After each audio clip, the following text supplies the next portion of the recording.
Emisi yang dihasilkan dari aktivitas manusia berkontribusi terhadap peningkatan gas rumah kaca seperti karbon dioksida, metana, klorofluorokarbon, dan nitrogen oksida. Peningkatan konsentrasi gas-gas tersebut akan mengakibatkan efek rumah kaca yang dapat menyebabkan pemanasan global.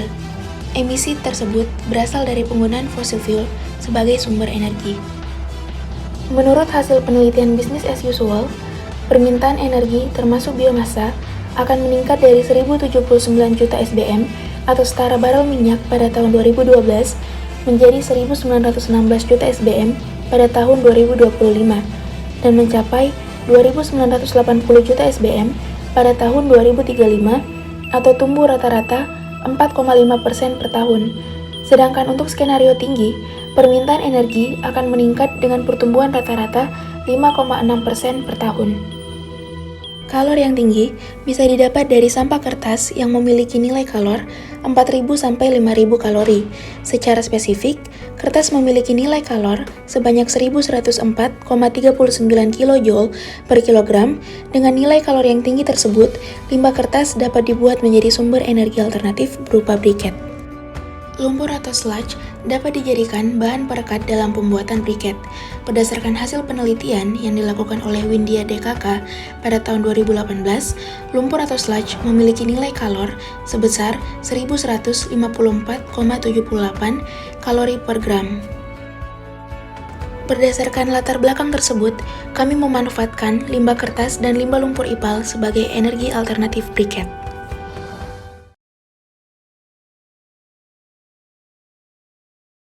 Limbah kertas dan sludge dikeringkan dengan oven. Pengeringan yang dilakukan terhadap bahan baku briket berupa limbah bertujuan untuk menghasilkan briket dengan kadar air yang rendah. Hal ini karena salah satu indikator briket yang baik adalah briket yang memiliki kadar air yang rendah. Suhu ideal untuk pengeringan untuk menghasilkan briket yang memiliki nilai kalor yang tinggi adalah 75-120 derajat Celcius. Setelah proses pengeringan selesai, selanjutnya adalah pemisahan antara kedua limbah yang digunakan. Hal ini harus dilakukan untuk memastikan perbandingan antara kedua limbah tersebut sudah tepat.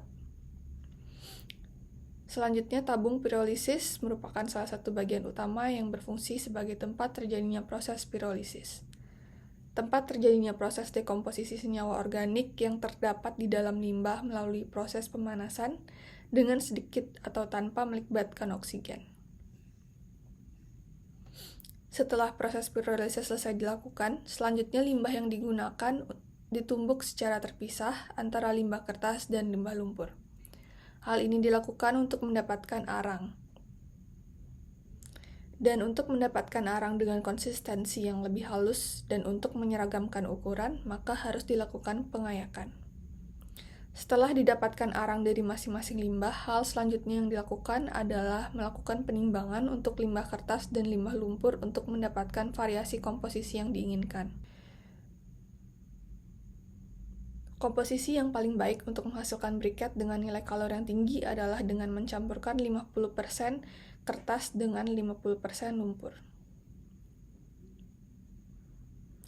Bahan-bahan tersebut selanjutnya dicampurkan sesuai dengan variasi komposisinya. Bahan diaduk menggunakan pengadukan sehingga semua bahan tercampur secara merata.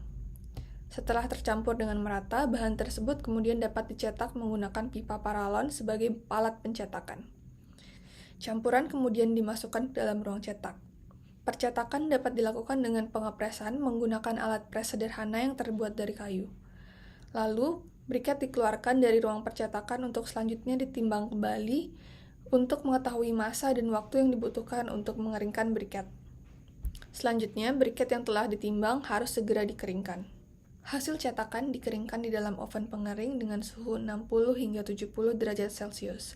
Hal ini dilakukan untuk menghilangkan kadar air di dalam briket sehingga briket lebih cepat menyala dan tidak berasap.